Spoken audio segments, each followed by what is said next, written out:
Thank you everyone for joining us for today's webinar on the BIOSECURE Act, a really hot topic for biotech startups these days.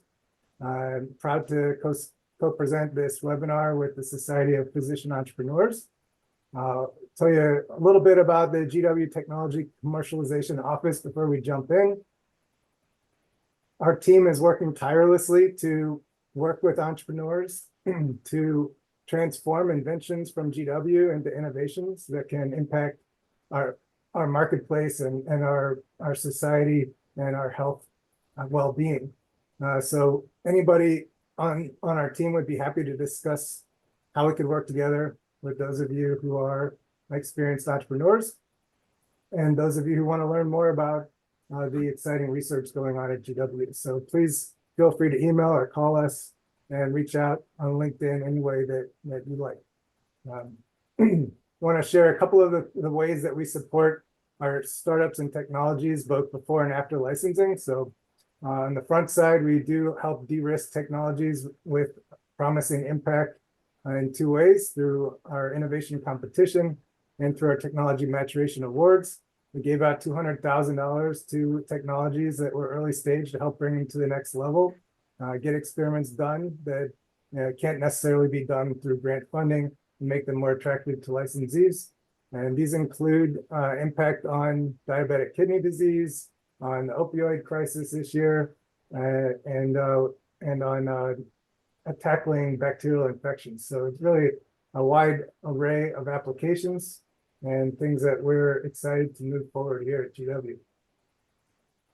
We also have support for our startups after the licensing deal goes through, and this takes goes through two processes. One is through funding support through additional internal research funds. So we match SBIR funds, and we're hoping to give out our first award next month. We also provide opportunities for pitching in front of investors. We partner twice a year with Connectpreneur here in the DC area, and we partner with Pismo Ventures once a year for their life science startup symposium. We just had that over the last 2 weeks and had some 100-odd companies apply to pitch, and the top couple dozen pitched to a large number of investors last week. Really great opportunity to get in front of investors, get that chance to start raising funds. And I want to invite everybody to an event this fall where we're going to be bringing in program directors from multiple different SBIR groups in the federal government, from NIH to ARPA-H and NSF, so you can get one-on-one FaceTime in front of them. They're really excited to help individual companies to put their best foot forward and get this funding so they can spur economic development and bring technologies forward in this country. And with that, I would like to introduce Jeff Hausfeld, our moderator, co-founder of the Society of Physician Entrepreneurs, to kick off our webinar on the BIOSECURE Act. Thank you, Brian. As always, a pleasure to co-host a webinar with GW. Today, we're going to talk about a very interesting topic, the BIOSECURE Act. So this is something that is important for all of us in the biopharmaceutical space. For my company, Biovectura, specifically, because we are working on a government contract for the research, development, and manufacture of a smallpox therapeutic as a medical countermeasure for a potential bioterrorist attack. So it has significant ramifications for Biovectura, as well as many other companies in the biopharmaceutical space, and perhaps throughout the life science industry. We have two terrific speakers today. Qing Zhang, who is a partner in LDV Partners, a venture capital firm. Jin is a physician-trained financier now and is one of the leaders of our Society of Physician Entrepreneur chapters in San Francisco. Welcome, Qing.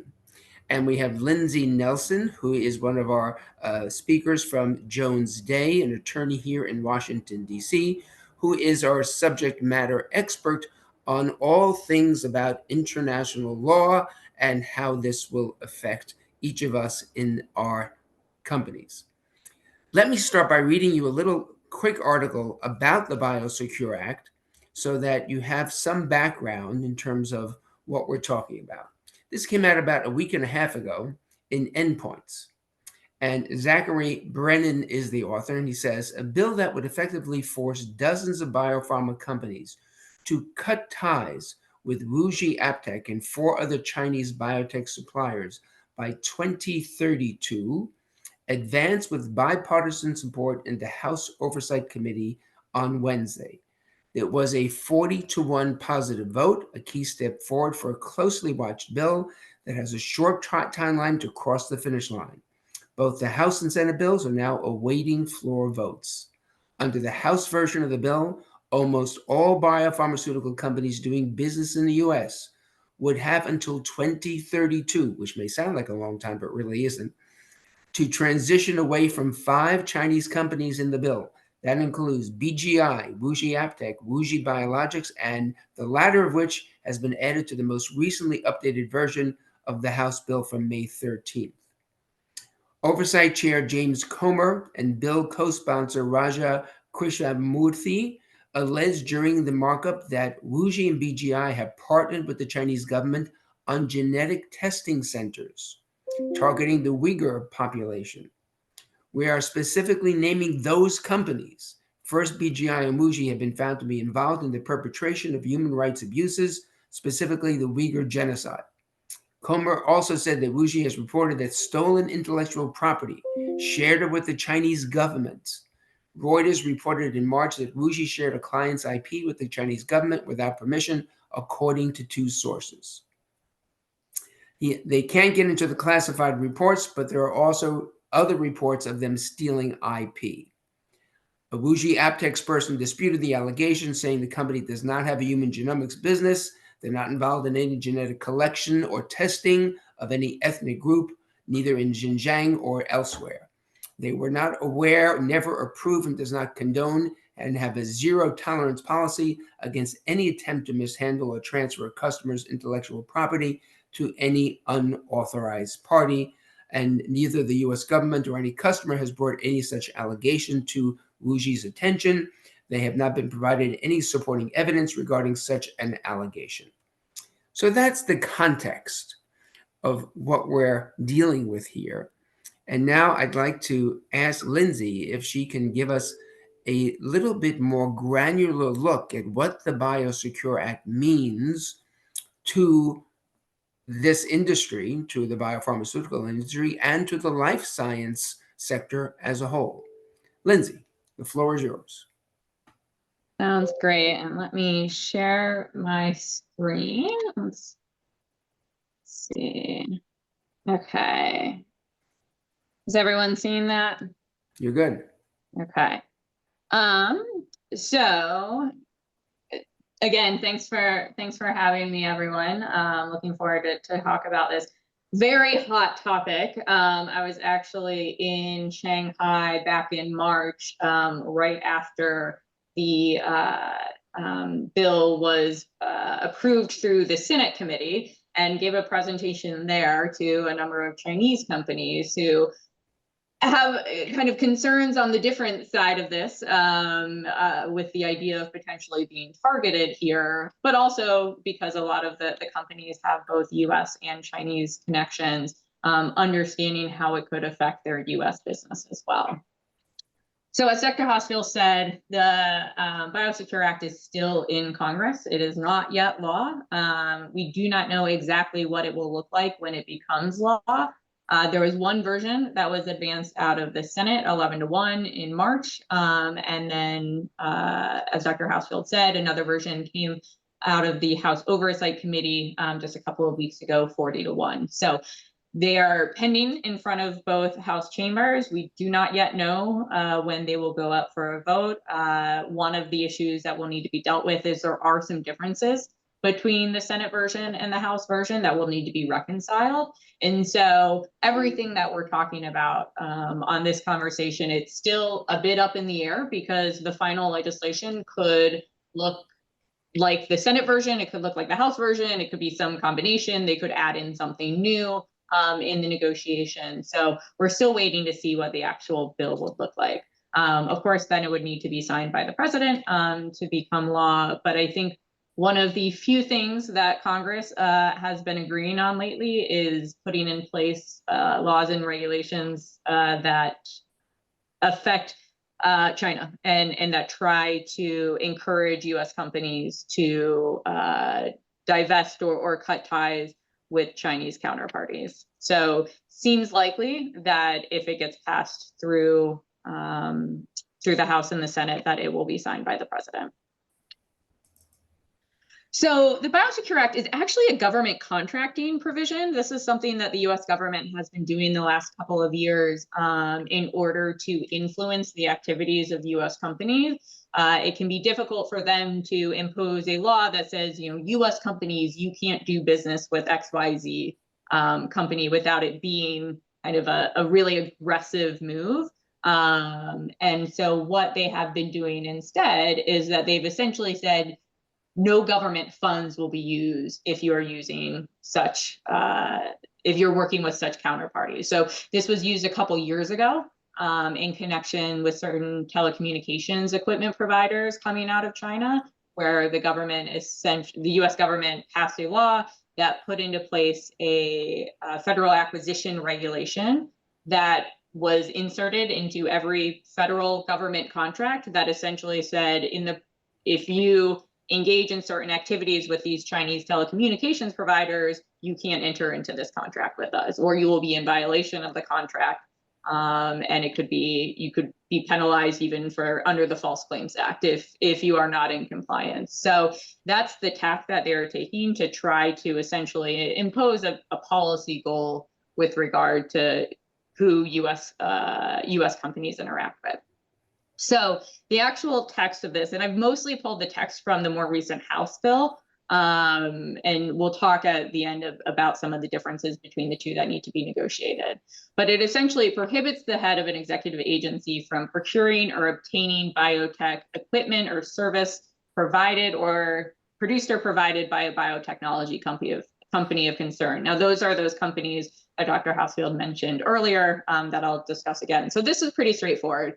The government cannot directly contract with those companies, or they can't, for example, for equipment, a US government contractor couldn't obtain equipment from one of these companies and then pass it along to the US government as part of a government contract. Then the broader restriction here is they can't enter into a contract or extend or renew a contract with an entity that uses biotech equipment or services produced or provided by a biotech company of concern and acquired after the applicable effective date. So if in the process of fulfilling the contract, there is any use of equipment or services from a company of concern, that would be prohibited under the FAR provision.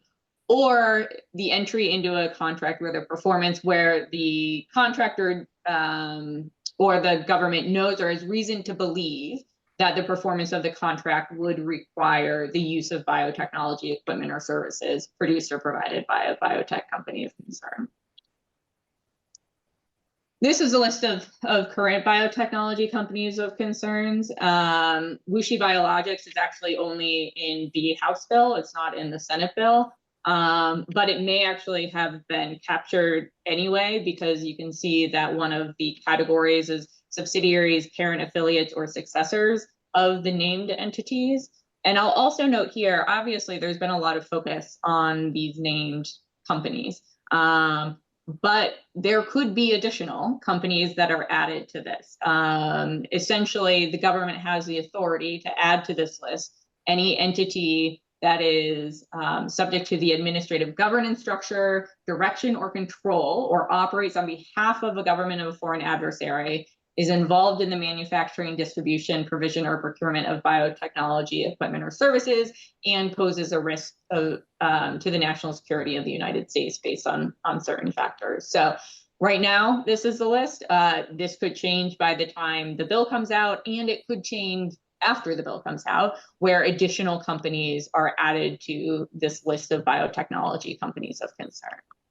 Now, I will say, in the context of that telecommunications restrictions that I talked about before, there was similar language in that provision, and a lot of folks expected that it may expand significantly beyond the initial list that was provided in that bill. It really hasn't. There hasn't been a significant expansion of that. So it's unclear how much the government will use this to add other companies to the list, or if this will mainly stay the focus of the restrictions.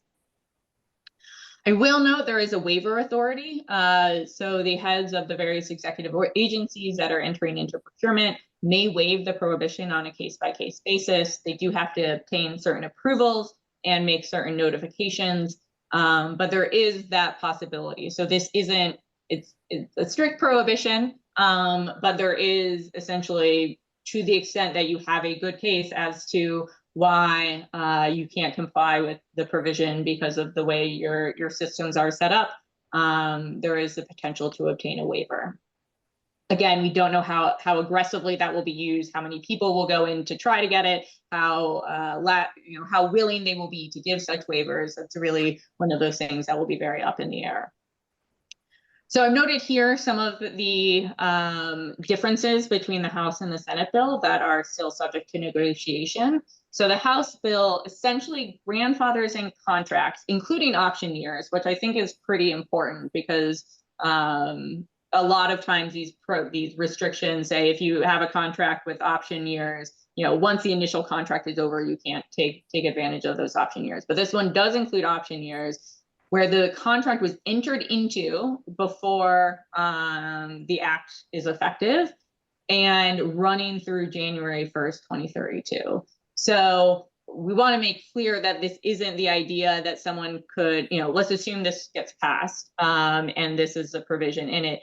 A company couldn't enter into a contract with one of the biotechnology companies of concern a year from now, even if it will end by 2031, because the contract has to already be in place. And so it's intending to not make it such that there can be an expansion before there's a contraction of business. It's the idea that whatever is in place now will allow you to continue that through 2032. The House bill also provides language that says biotechnology equipment or services produced or provided by a biotechnology company of concern does not include biotechnology equipment or services that were formerly but are no longer produced or provided by biotechnology companies of concern. Frankly, the reading of this, I've read a bunch of articles about this, and everyone kind of repeats it. I don't really know what they are intending to remove from this with this provision. So I will see how they play out, what exactly this is intended to cover. But this is a difference between the two bills. So we'll see how it ends up. A key part of the last one of the last differences is that the Senate bill actually doesn't define contract. It doesn't really say the extent of government contracts or grants or funding that this applies to, whereas the House bill does specifically define contract as a contract that is subject to the federal acquisition regulations. And so those are the way that is defined specifically excludes Medicaid rebate agreements and Medicare discount agreements. And so this would be the idea that, yes, if you enter into a direct grant with the US government or a direct contract to do research or provide certain pharmaceuticals outside of Medicare or Medicaid, that is going to be covered. But to the extent that the only connection between the business of the company and the government is the inclusion of a medicine on with regard to Medicaid and Medicare, that those would not be covered for these purposes. So before we kick it over to the other speakers, I will note that there's just a few considerations that companies should take into account while we're still waiting to see what the passed bill actually looks like, because that's when we're really going to know the facts here as to how companies need to move forward. So one is reviewing the current and future business of the company to determine if it is going to be subject to the restrictions. I understand in the industry, most companies are going to have some type of connection to the U.S. government, receive some kind of funding, enter into government contracts, as Dr. Hausfeld was talking about, and those will be affected. But to the extent that you have a company that does not contract with the U.S. federal government, this prohibition won't apply because it doesn't get swept in within the jurisdiction of how this is going to apply. And so really one thing is looking at, is this actually even going to apply to me? Because I think a lot of press out there has been like, oh, US companies can no longer do business with these, 5 biotech companies, which is, it's a bit oversimplified and overexpansive as to what it actually covers. And so it's important to understand, will it actually affect my company based on our current business and what we would like our business to be, 5-10 years from now.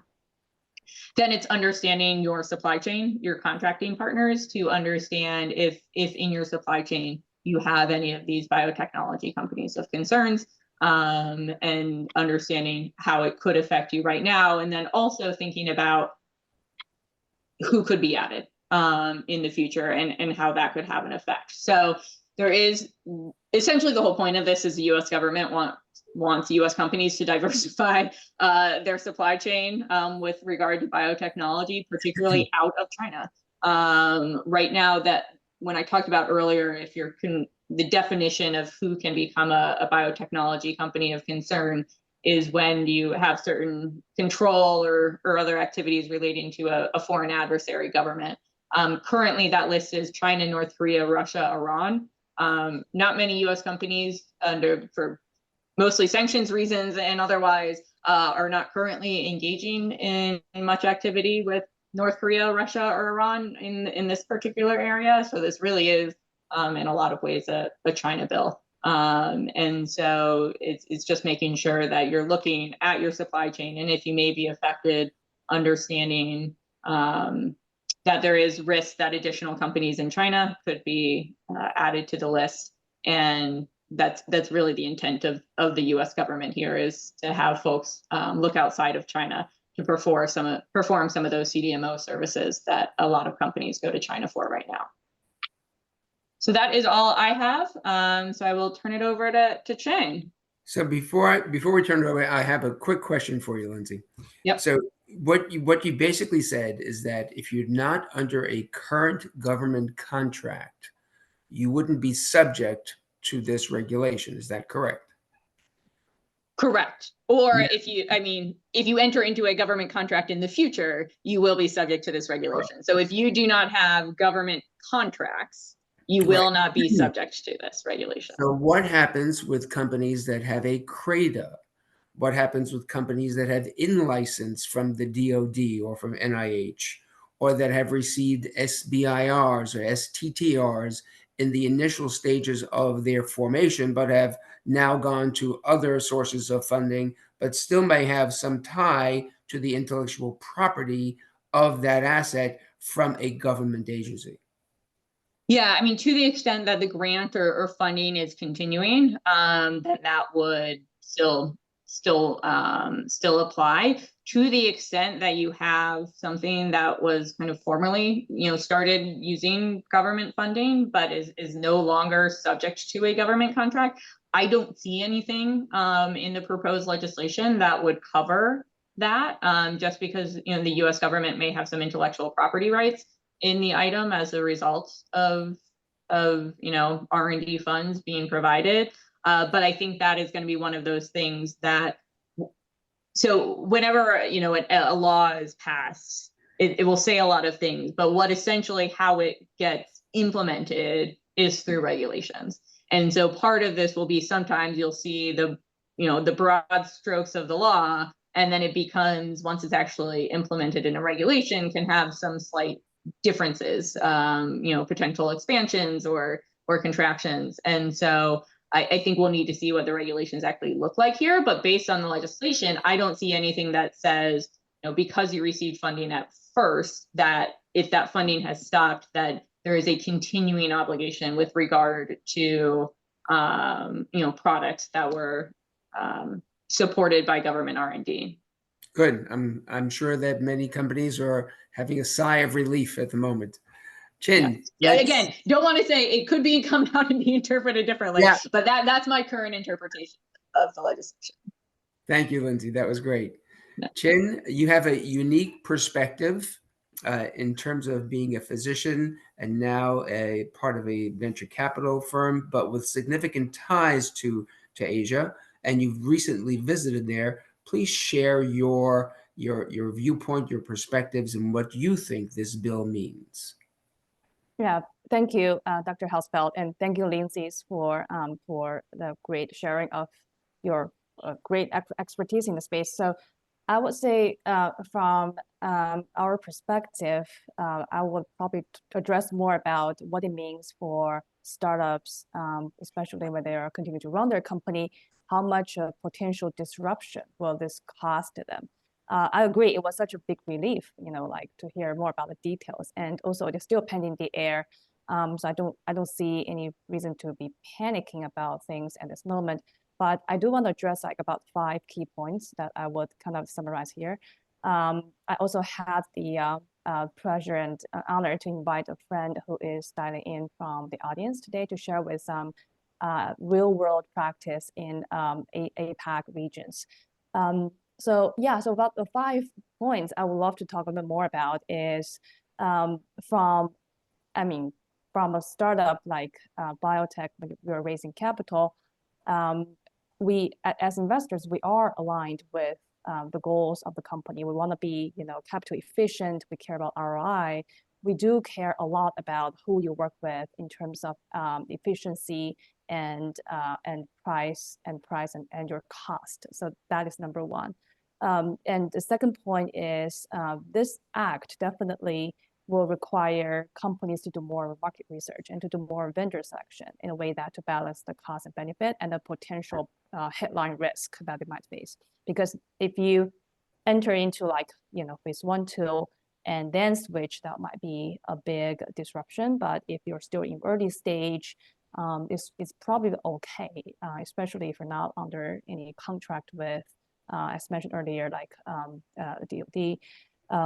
And the third point is about strategy for the companies and when do you make changes? When do you have plan Bs, and who do you work with, and what assets or what programs do you actually spend time on?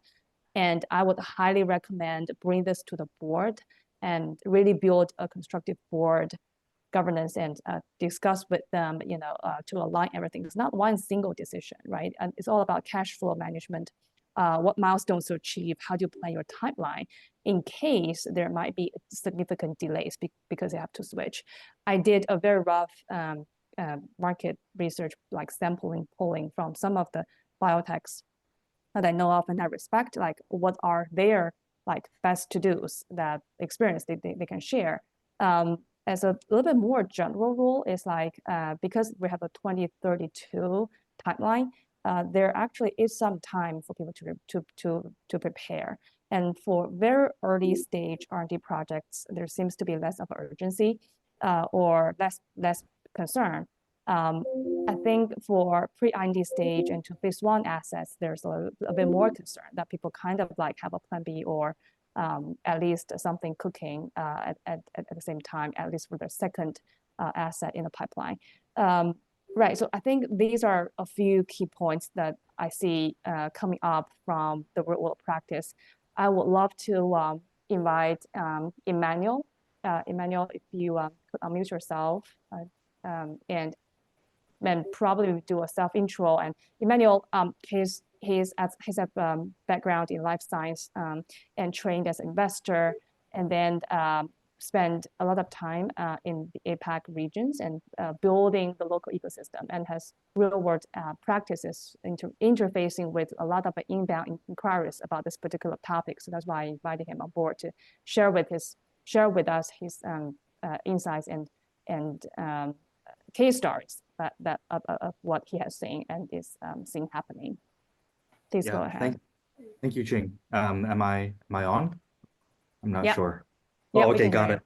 Yeah, I got calling in from Hong Kong. It's a 12:30 a.m. Good evening, everybody. But thank you. My name is Emmanuel Hui. I run an accelerator in Hong Kong that particularly helps US startups to land in Asia and also to help Chinese companies to go abroad. And so, this BIOSECURE Act is something that we're quite deliberate about how do we de-risk our assets and how do we position ourselves so that we are all the companies that we support and invest in, some of which I've co-invested in with Qing as well. How do we make sure that these companies can continue to operate smoothly and continue to pursue, the Asian markets, especially China, which you can't ignore as the second largest market in the world.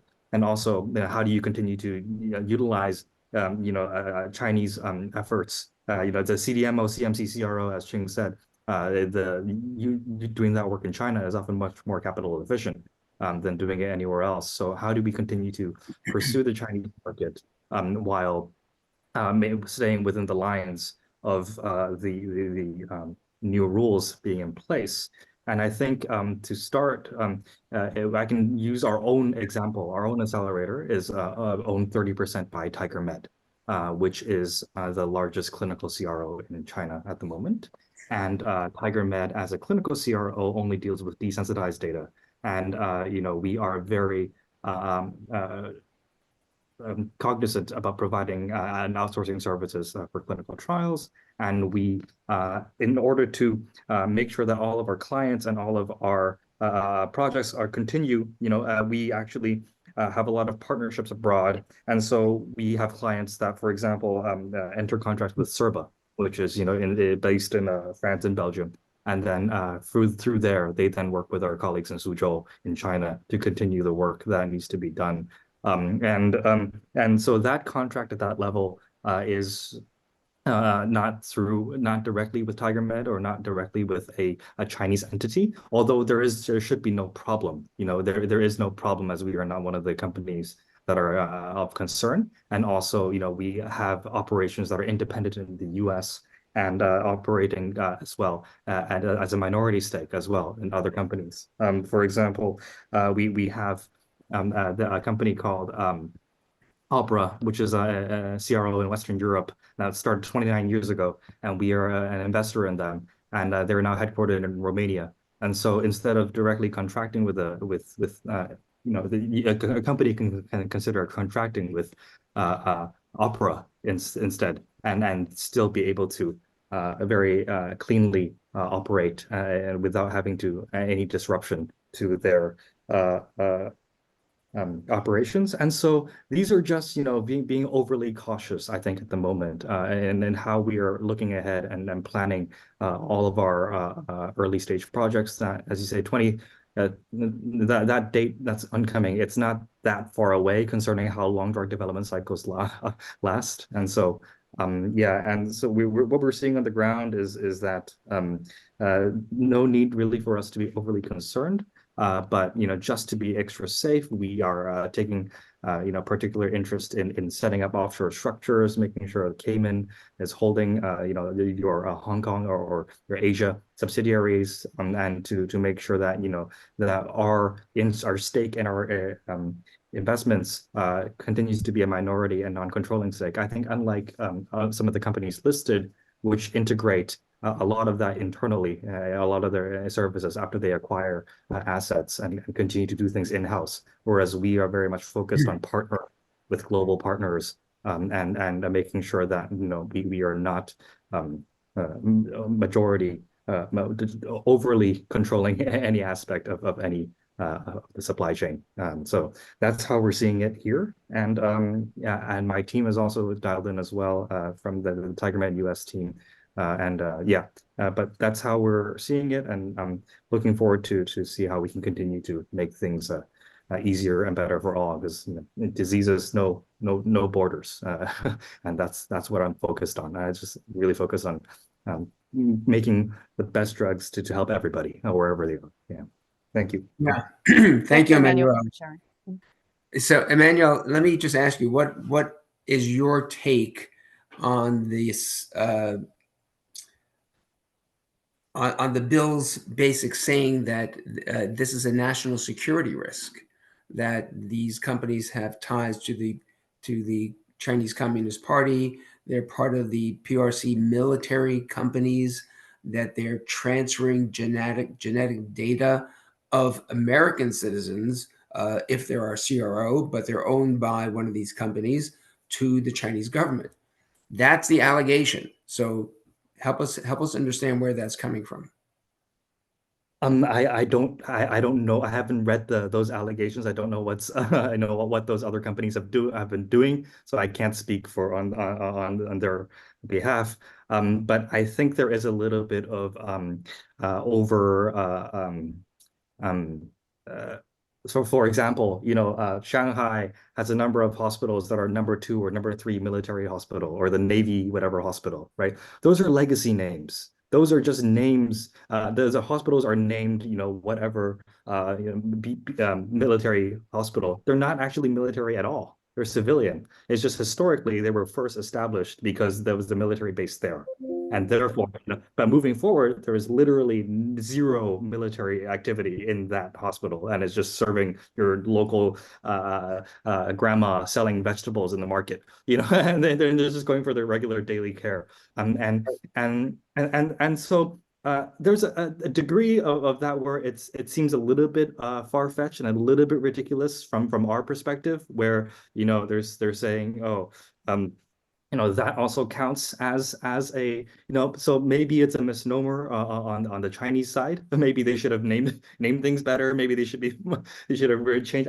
I don't know. But and I think overall, is there legitimacy to the concern that data should be more properly governed? I think both governments, China and U.S. governments, are very concerned about their national their people's data being transferred to either side. I mean, with TikTok and everything, it's a common thread, and not just between these two countries, but between all countries.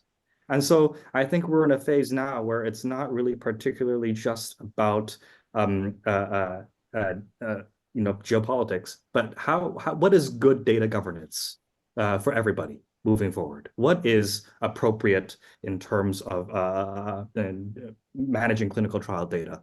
And how do we continue to do multi-regional clinical trials and continue to submit data to multiple regulatory agencies while making sure that we maintain the dignity and respect of human data? So these things are, I think the whole world is still trying to figure this out at the moment, and I think we just have to continue to practice best practices and make sure that yes, as a clinical CRO, just TigerMed, make sure that everything is desensitized. We don't have any of our patients' data. Nothing can be viewed by the TigerMed team in a way that will identify any patients directly. And so these things are very every servers are housed locally. Our TigerMed company is run by Americans. TigerMed BDM is incorporated in New Jersey since 1999, and it fully maintains full operational autonomy, according to U.S. laws and regulations. And so all of these are very I think we would from my perspective, I'm not TigerMed. They're just 30% of me, but they help me a lot, in terms of adding value to my portfolio companies. But yeah, I think even as an investor in startups, I want to make sure that all of my startups are making sure that their data is being kept and processed properly and safely, such that they're above reproach completely. And so how do we do that? I think that is up to us, and not so much for governments to tell us. I mean, they can dictate what they want, but we will continue to do what is the most ethical from my perspective. Yeah. So as a result of this legislation in draft form now, have you personally seen some pushback or some hesitation of American companies wanting to do business in China? I actually see a more clear bifurcation of companies. I see companies holding up their entity in the Cayman level, and then setting up a US and a China entity. And then the two basically run independently, but the shareholders at the Cayman level are the same shareholders. And then they then pursue the NMPA and the FDA clinical trials separately. But then at the end of the day, the companies that are looking at the data, the big pharma that are interested in licensing the assets, they're not going to ignore the data being generated in China. often we actually see some of the data generated in China being faster or done cheaper than in the US. And some of the big pharma companies have been asking to license the assets even before the phase 1 is done in the US, because they recognize that that data is still valuable, and the readouts are still robust. It's not, and so, but in terms of the deal, some of them have been saying, okay, we like the asset, we're giving an offer to in-license or whatever, or buyer or co-investor or whatever, but we still have to officially wait for the US trial to be done, or wait for the US data to be announced before we will proceed with an investment, maybe at the Cayman level or a cooperation at the US level. And so we see that's actually made it more expensive for some companies. But some companies have been choosing just one side of the market, just pursue the US first, get it all done in the US, and then we'll figure out the Chinese market and the Asian markets. And so, which, I think for the investors, it's made things more difficult for us and more expensive for us as we budget for how do we pursue global patients at a global market. But otherwise, I think largely our work largely remains the same. Thank you, Emmanuel.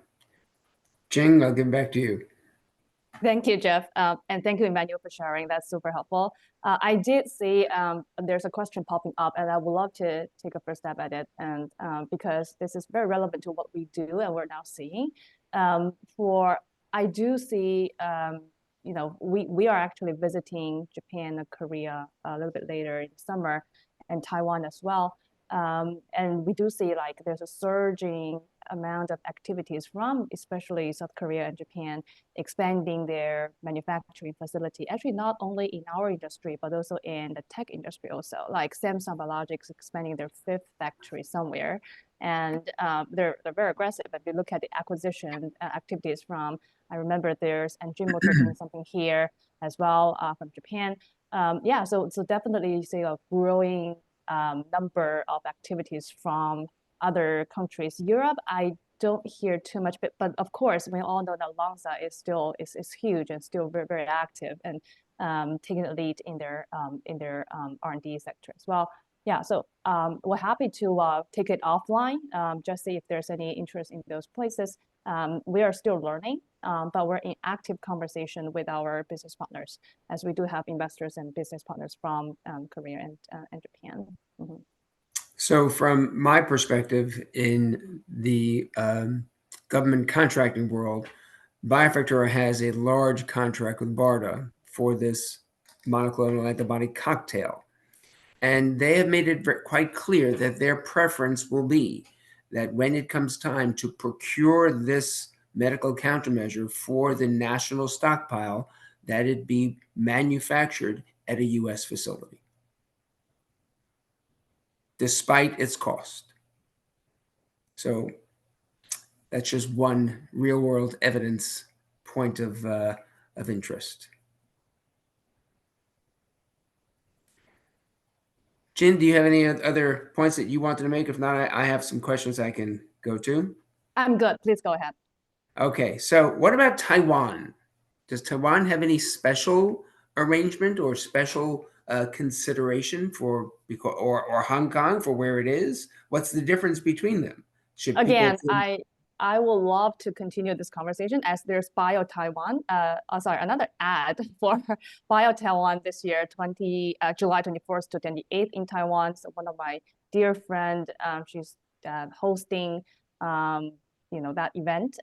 Welcome to sign up and join. I probably will be there myself as well. Again, Taiwan is known, we all know TSMC, and there is a TBMC. B stands for biologics. If you go on the website, it started in late 2023, and they're actively expanding. I do have friends that are in the manufacturing space that is looking to be more aggressive in North America, that's for sure. But again, similar to Korea and Japan, we're also learning, but happy to share my 2 cents as we learn more in space. So do you think that Japan and Korea will take up the slack if we're not allowed to do this work in China? And are they gearing up for that now?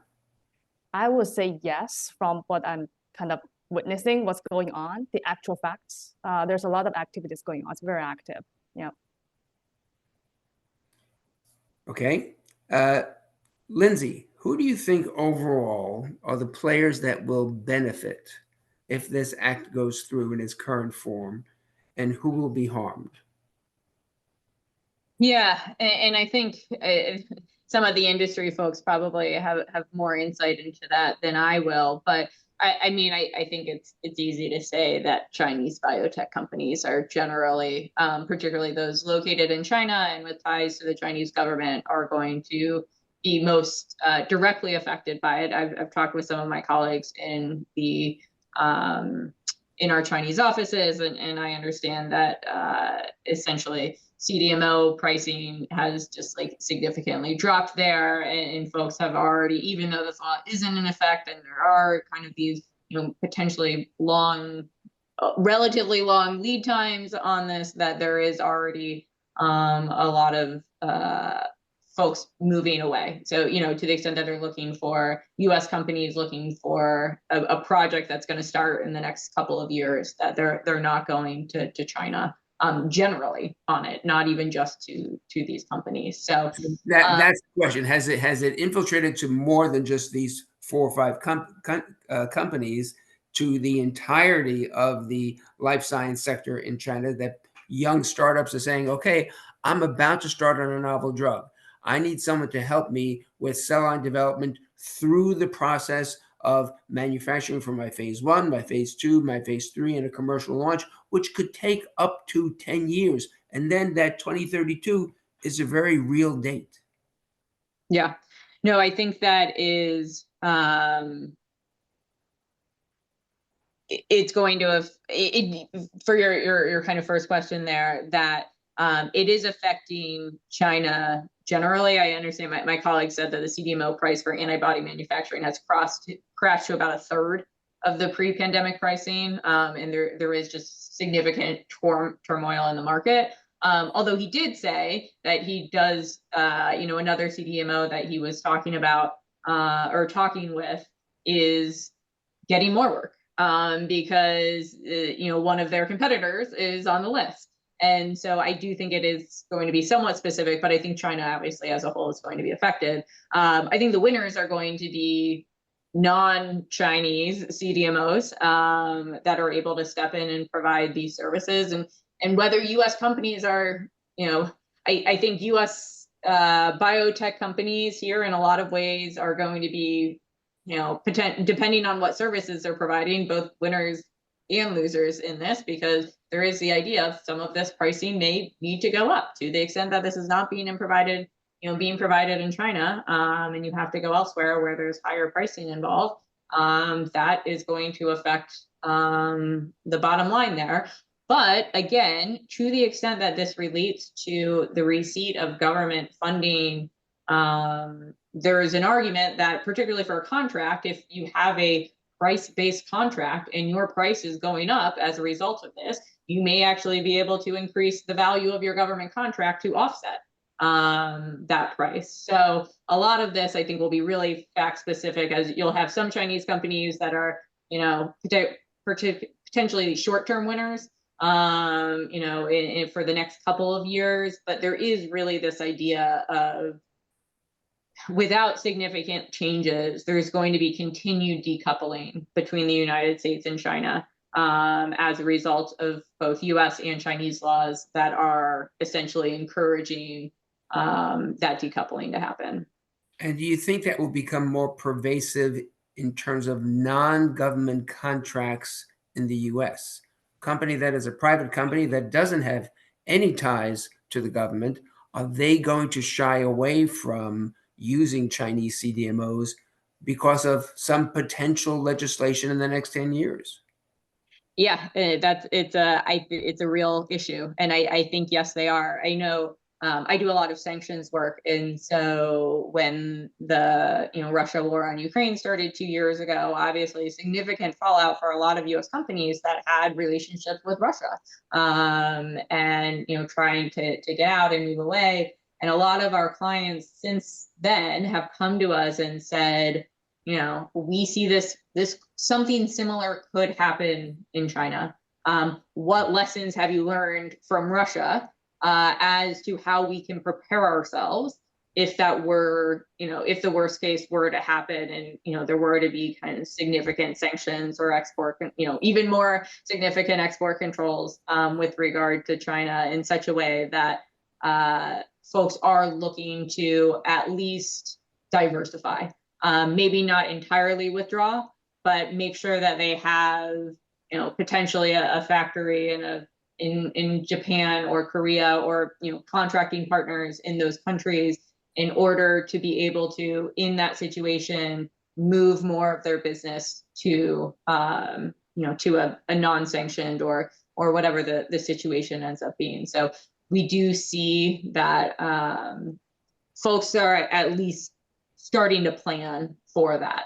Whether or not how far they'll get in those plans, it's these geopolitical issues are really hard to predict. Obviously, we have an election coming up in November, and that can also influence how things are going. So there's a lot of factors that are really up in the air, but I think most companies are looking for ways to at least have options to move away from China if they need to on an expedited basis. Right. Qing, tell me, you, as a VC, what, in terms of your due diligence, changes or has to be more heavily scrutinized when you're looking at this potential legislation? Yeah, thank you. This is a great question. Actually, we kind of like talk about it almost every, very often now. Actually, to make an analogy, this is not new to us because as a general tech fund, we do invest in tech companies that has been challenged or with a headwind of supply chain disruption earlier, especially that is very announced during the pandemic. That is basically hard. It's very easy to get a delay of 6 months, if not more than that. So our portfolio companies have done, some have learned or have great practice now is like a plan B, like near shore, near America, somewhere here.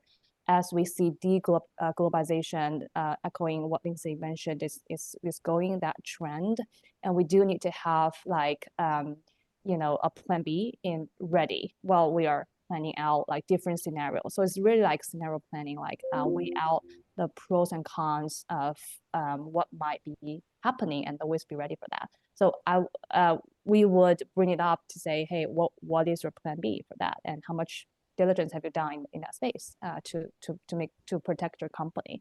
But I think we have learned a lot from other industries before this happens, from the CHIPS Act, from the supply chain technologies, a lot of them emerging. I think we should be at least mentally prepared for that. Yeah, I do want to shout out that we are actively looking at companies that has novel technology to enable domestic biomanufacturing capacity, including things from a biotechnology, genetic engineering, cell line development, or autonomous in like manufacturing each single steps to make it automated, or using software and AI to boost the efficiency and increase the quality. I think that is the trend. We need to boost that capacity, not causing a ton of overhead costs, but still be able to deliver what is needed domestically. And Emmanuel, since we still have you on the phone, do you get the sense that this may creep into other sectors like medtech or artificial intelligence or software as a medical device? Oh, I feel like it already has in different ways. And we see it expanding this whole concern with the TikTok. And then actually, TikTok is so conservative, it's banned in Hong Kong. You can use TikTok in the US and in China, but we were in Hong Kong, we can't access it. But yeah, I think it'll expand, but no matter what, we remain agile. And I think, the whole issue about sanctions, I mean, Hong Kong's whole history since the 1700s has been about how do we be a bridge between East and West, and how do we work around these limitations and the different difficult geopolitics around the world. And I think that's why I'm still here and in Hong Kong, and I continue to play this role of figuring out how can we continue to, through our vast minority investments and broad partnerships, really to continue to do what needs to be done. And so I'm not overly concerned, because I really think that the business will find a way, and especially when it's business involved in saving lives. So yeah.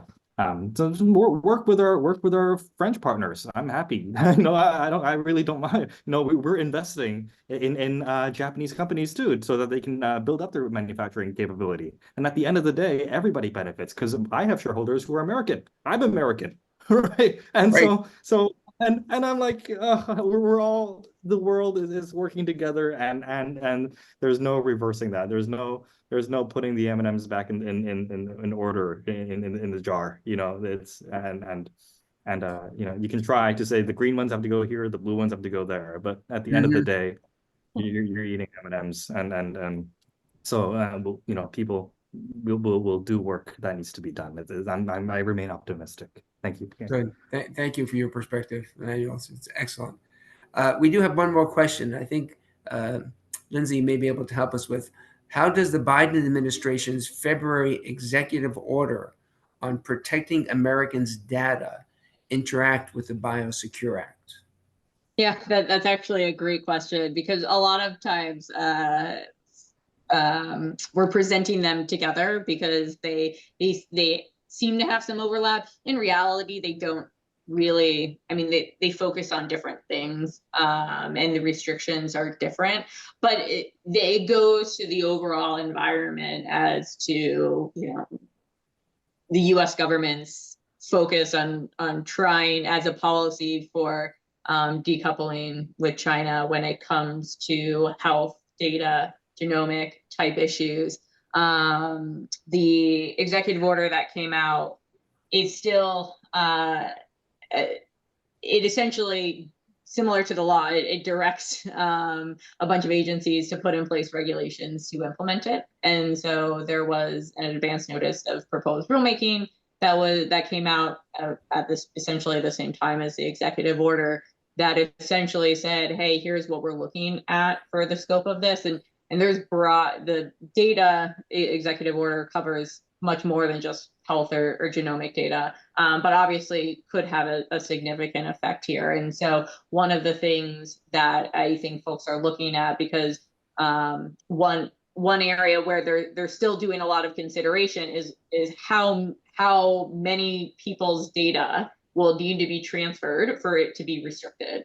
And so for things like health data, whether it's going to apply to the transfer of data of 50,000 people or 1 million people, because that can have a really significant effect as to how far the impact is. And so we're really waiting to see what the final rules end up being on that, to see what the scope of it ends up being. But it certainly could, particularly to the extent with trials and things like that, where there could be an effect depending on how the data is transferred between the countries. And the volume of data that's going to be transferred. Yeah. And I just received a text in the chat from a friend of mine who works in a company here in the Maryland area, Creative Microtech, who said that they have already had a grant rejected by NIH due to unidentifiable affiliation with China based on their due diligence. Oh, wow. And the rejection came after they were told that their submission was most competitive. So yes, Yeah. this is obviously affecting young startup companies now, and people have to be mindful of it. And that's why I'm so glad that we had this opportunity to discuss it with some subject matter experts like yourselves. Yeah, we're happy to be here. And if anyone has questions coming out of this, of course, always feel free to reach out. So since the hour is 1, I will respectfully end our webinar. Thank Brian and Toya from the George Washington University Biotechnology Commercialization Office for their support. Thank Lindsey and Qing and Emmanuel for joining us on today's discussion. This is also sponsored by the Society of Physician Entrepreneurs, which is really a misnomer. It's really not all about physicians. If you are a life science, med tech, high-tech entrepreneur in healthcare and life sciences, you belong in our tent. www.soapnet.org. Please join us so you can too learn about the opportunities and obstacles in bringing your innovation to life. Thank you so much for joining us.